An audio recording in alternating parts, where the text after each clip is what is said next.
Tignan mo nga siya ng maigi. Sa tingin mo ba ganyan ang katawan ng isang mandirigma? Di ba matagal na nilang sinasabi na yung mga magaling sa pag-aaral, mahina sa sports at pakikipaglaban? At saka hindi naman kulay ginto ang buhok niya eh.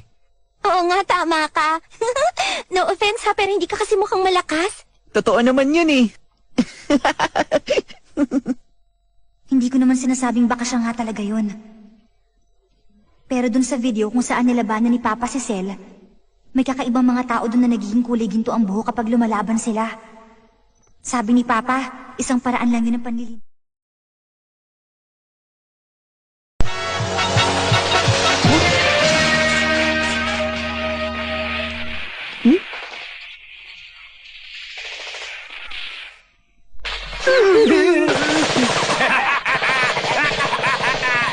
Sige!